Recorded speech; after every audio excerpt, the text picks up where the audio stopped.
how things move forward with the team, because I feel like we're in this really awkward space where we're not really hearing much.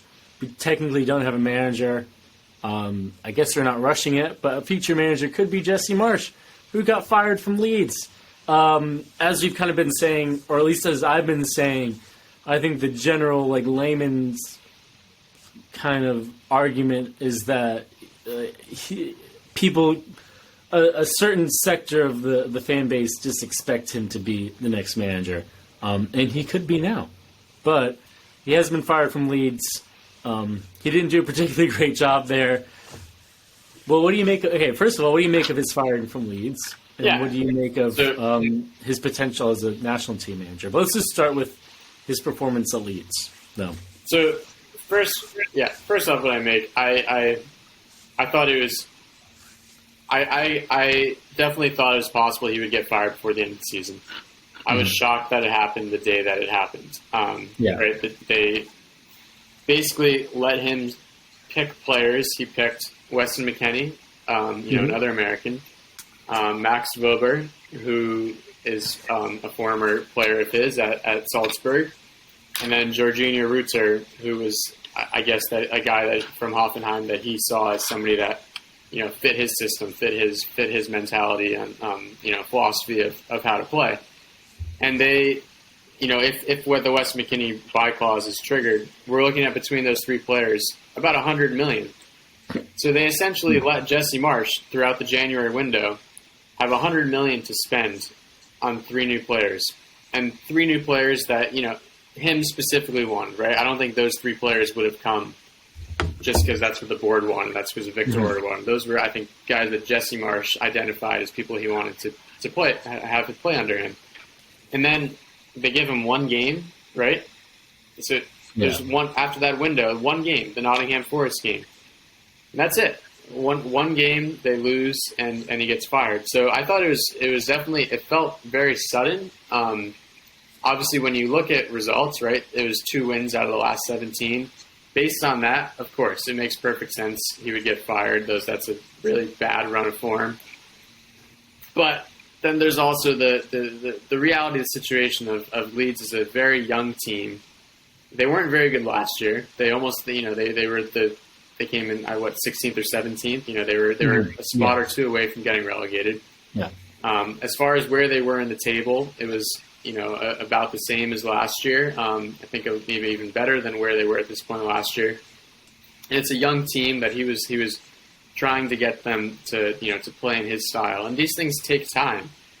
They take a lot of time, especially, like I said, when the players are young.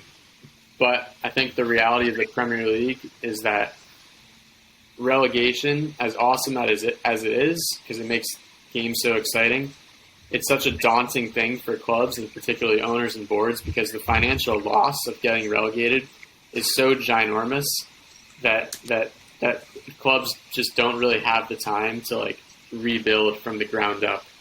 And I think that we see that right now with Leeds. We saw it, same thing with Southampton, really young team, but their manager just wasn't really given the time to build his philosophy with that young team, because the prospect of relegation is so daunting that there's just no time, that owners and boards are not willing to let managers have the time. So overall, I understand it. It makes sense.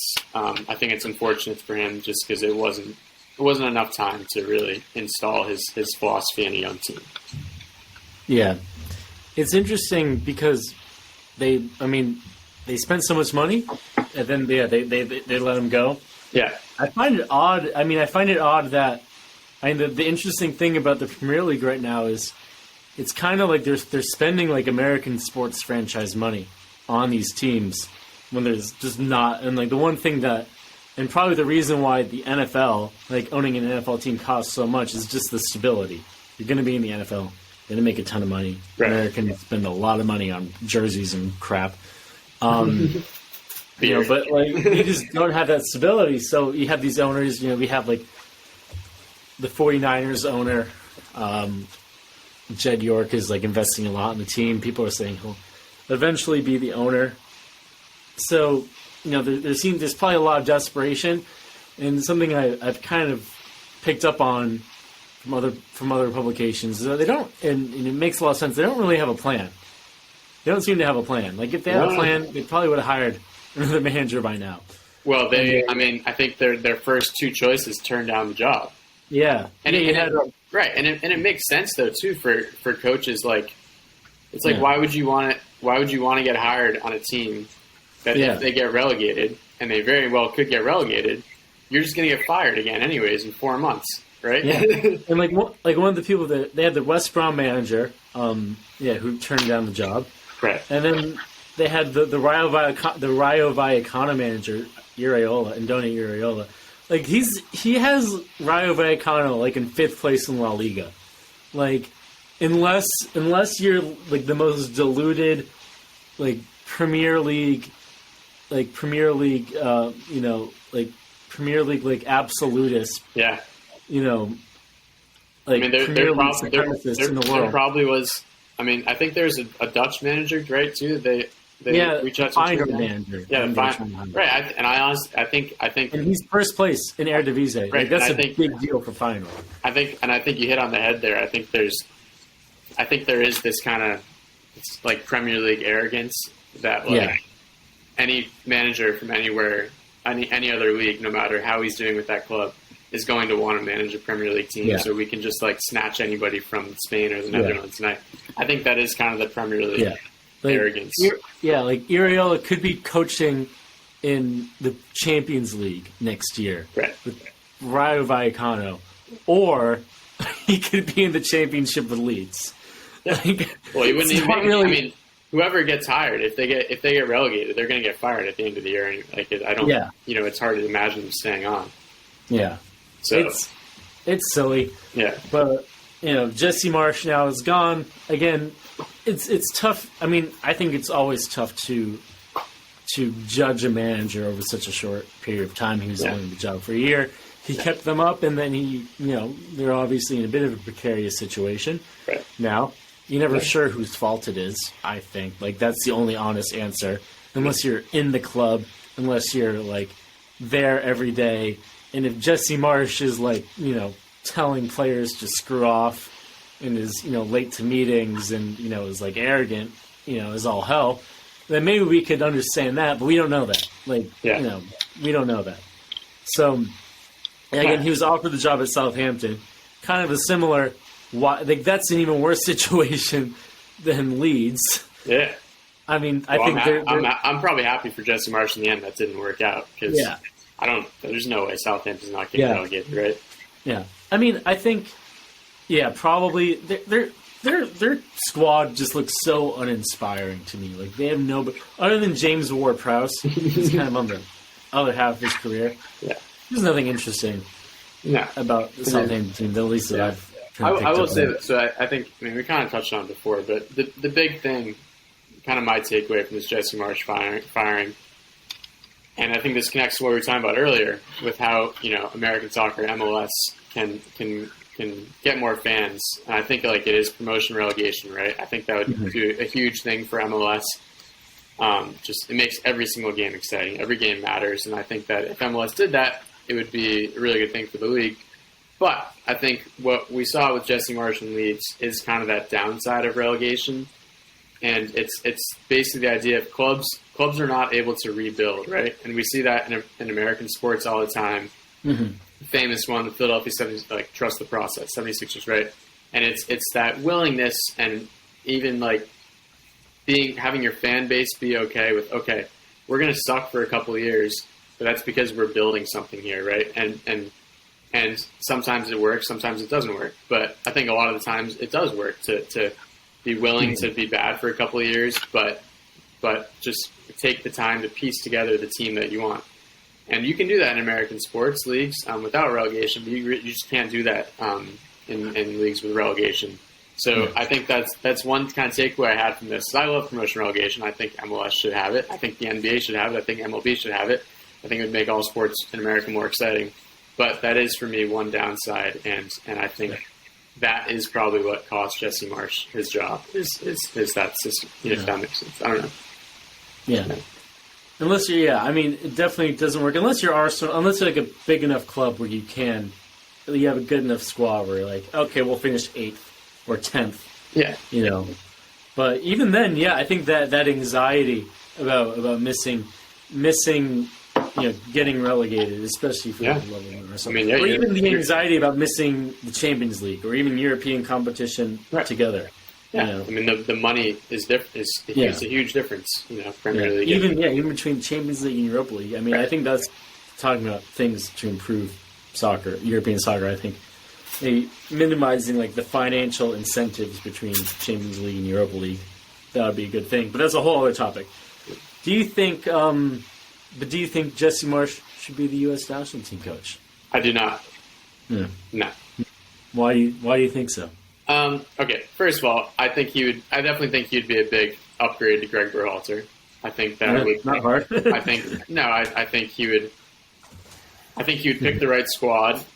First of all, he'd pick the right players, which is a big thing that Greg Berhalter seriously struggled with. And then second of all, I think that Jesse Marsch, I think his philosophy and mentality fits our squad a lot better, right? I think that it suits our players a lot better. So I wouldn't hate it, but I think if we're just looking at merit, it doesn't make a ton of sense, right? If we look at Jesse Marsch's career track, I mean, he did pretty well in the Red Bulls. He went to RB Salzburg, and he won trophies. But it's pretty hard not to win trophies in Salzburg. Right. They win every year. I mean, they're the Austrian equivalent of Bayern Munich. They win every year. And it's hard for me to put that much merit in that. And the reality situation is after he left, I don't want to say a pretty easy job in Salzburg. He went to Leipzig. That lasted 3 months. And then he went to Leeds in the Premier League, and that, also did not last a full season.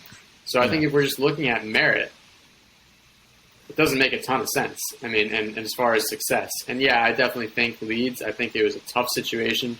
I think his squad was probably second or third weakest squad, probably third weakest squad. I think only Bournemouth and Southampton really have weaker squads than Leeds as far as individual quality.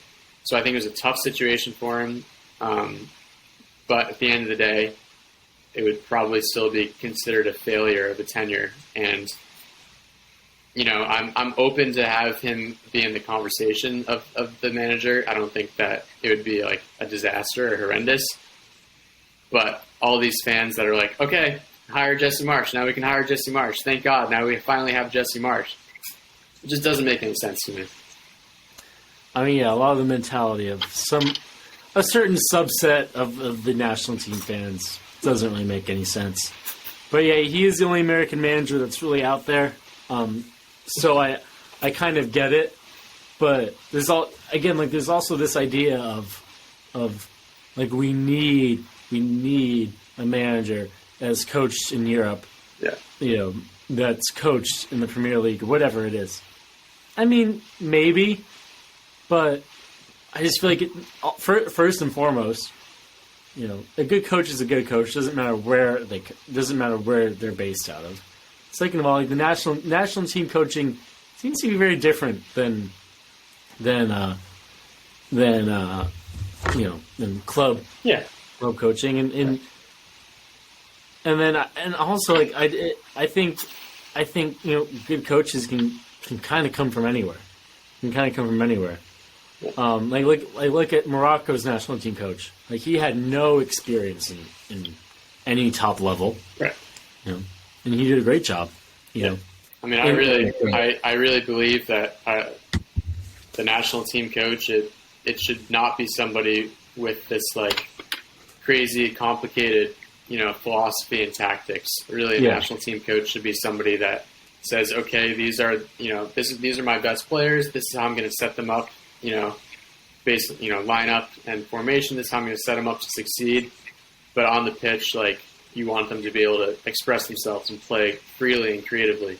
Just because there's just not enough time to really install your tactics. I totally agree that it's a totally different thing than coaching a club team. But at the end of the day, I think we should be aiming for somebody that has had success, whether that be a club team or a national team. I think that we want our standards. It doesn't need to be winning Premier League, winning Serie A. It doesn't need to be that level, but just a record of success, a record of winning. Because I think that's what's important. That's what matters. Mm-hmm.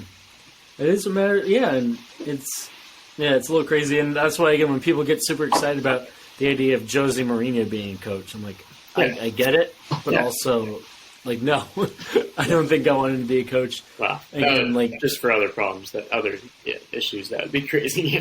Yeah, like the negatives about Jose Mourinho, like are just completely amplified when you make him the head coach of a national team. He also, besides the Conference League, he hasn't really won too much recently.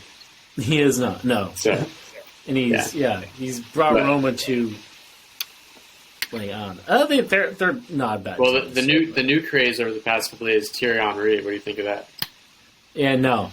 Yeah, for me it's the same. It's the same as issues Jesse Marsch. I mean, it's different because he's like the guy didn't work out at. He's a legend. He's a legend, but he got fired from Monaco. I mean, it's like, and then he was Montreal. Yeah, no, he didn't get fired from Montreal. He didn't get fired. Okay. No, he left to be near his family or something. Okay. But he got fired from Monaco, and then he was an assistant on Belgium, which is probably the least, probably the most disappointing team of the whole entire World Cup. Yeah. So it's the same thing. It's like, okay, he's obviously a big name, and he's a big name globally compared to Jesse Marsch, who's a big name in America. But it's like we got to look at these guys' track records. Just because they have this name and this pedigree, it doesn't mean anything if they don't have success winning trophies as a manager. And besides Jesse Marsch at RB Salzburg, which is a place that I think even Frank Lampard could probably win a trophy. Mm-hmm. We should put Greg Berhalter there just as like a litmus test. How easy is winning the Austrian Bundesliga and with RB Salzburg. And let's also remember, he had Erling Haaland. That's what I'm saying, too. Yeah. He had Erling Haaland. We didn't know how good he was then. Yeah. When we were all like, this guy is incredible. He almost beat Liverpool once or whatever. He did beat Liverpool, right? He did beat Liverpool. And then he had an epic halftime team talk. It's crazy. Under Jesse Marsch at Salzburg, he had Minamino, he had Karim Adeyemi, he had Hwang Hee-chan, he had Patson Daka, he had Erling Haaland. Erling Haaland. Like, we didn't know how good Erling Haaland actually was back then, but now we do. It was like, of course he won. Did he have Upamecano too? He may have. He was on a... Yeah, he had Upamecano. I don't know if Upamecano played for Salzburg for 2 seasons. I don't know if that was before or after this, but the bottom line is it's hard for me to be impressed. That's a really good team. That's a really good team for an Austrian Bundesliga side. Like, holy crap. Yeah, it's interesting. He wouldn't be my first choice. I don't even know who my first choice would be. Brian Schmetzer. There we go. Let's hire Brian Schmetzer. Yeah, I don't know. But yeah, speaking of Brian Schmetzer, speaking of MLS, the MLS season is back, Will. The MLS season is almost back. It's going to be here in a week. We can maybe do a